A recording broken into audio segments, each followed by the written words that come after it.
Kepada yang terhormat, seluruh warga Republik Indonesia, dimanapun Anda berada, khususnya masyarakat Halmahera Maluku Utara. Dengan segala hormat, saya Anissa Madaniah memberitakan tentang tambang emas yang ada di Halmahera.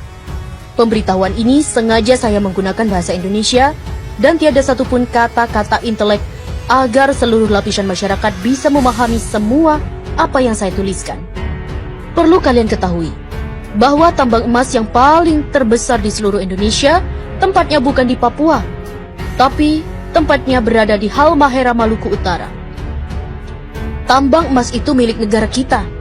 Artinya, emas itu hanya milik negara. Bukan berarti tambang itu milik pemerintah setempat atau bukan milik pribadi pemerintah pusat.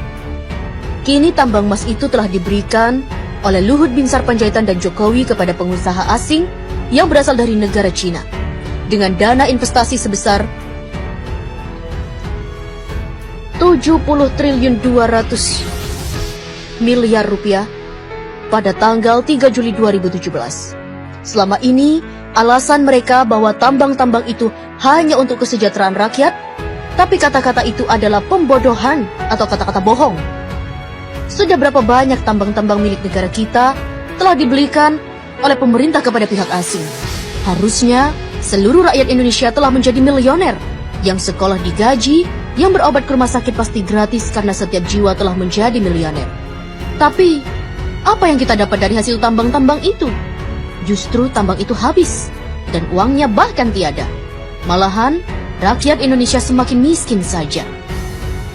Para pemimpin Indonesia, semuanya orang-orang buangan. Mereka hanya tumpukan-tumpukan sampah tanpa ilmu pengetahuan, lalu mereka menjadi manifest atau pencari jabatan di negeri ini dengan jalan sogok dan suap. Manifest ini menghalalkan segala cara untuk memperoleh jabatan. Ada menggunakan sistem suap, mengelabui rakyat dengan berkampanye dan saling menjatuhkan saingan-saingannya di saat kampanye. Mereka ini orang-orang yang mengaku beriman kepada Allah, tetapi mereka ini para pelanggar firman-firman yang telah dibuat oleh Allah di dalam kitab suci Al-Quran. Bahkan, mereka-mereka ini tidak menguasai ilmu pengetahuan dasar dan mirisnya adalah gelar mereka dapat dari hasil membeli atau menebus di sebuah universitas. Sehingga mereka membuat kerusakan pada negeri ini. Bahkan, mereka pun sangat berani merusak bumi ini. Maluku Utara adalah provinsi yang paling terkaya di bumi pertiwi ini.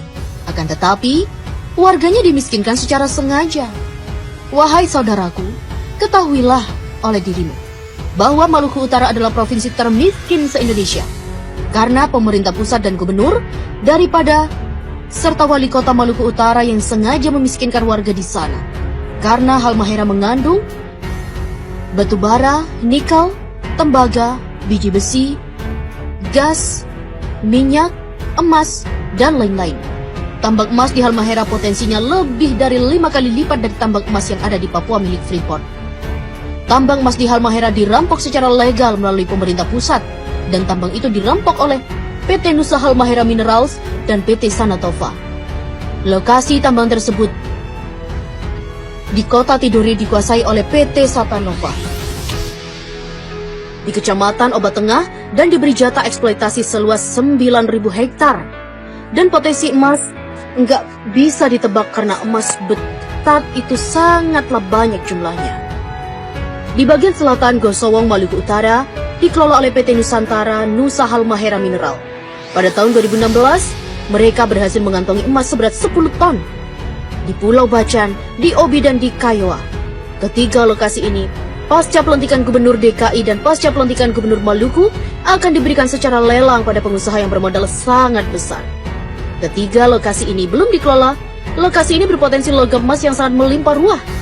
Jika hasil tambang emas itu dibagikan kepada seluruh rakyat Maluku, maka provinsi akan menjadi nomor 1 terkaya di seluruh dunia. Tambang emas ini rencananya pasca pelantikan gubernur akan dilelang kepada pihak asing. Siapapun keluar sebagai lelang, maka dialah yang menjadi si penguasa tambang itu. Presiden, Wapres, Menteri, KPK, BIN, MPR, DPR, Gubernur hanya mampu menghabiskan seluruh tambang-tambang yang ada di seluruh wilayah NKRI.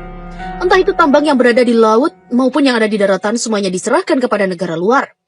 Sebab mereka tidak mampu mengelola, tidak mampu mensejahterakan rakyat, karena mereka bukanlah para pemimpin, tapi mereka hanya mampu mensejahterakan dirinya dan keluarga, partainya, dan pengusaha asing karena mereka adalah para pengkhianat negara dan mereka adalah perampok yang sesungguhnya.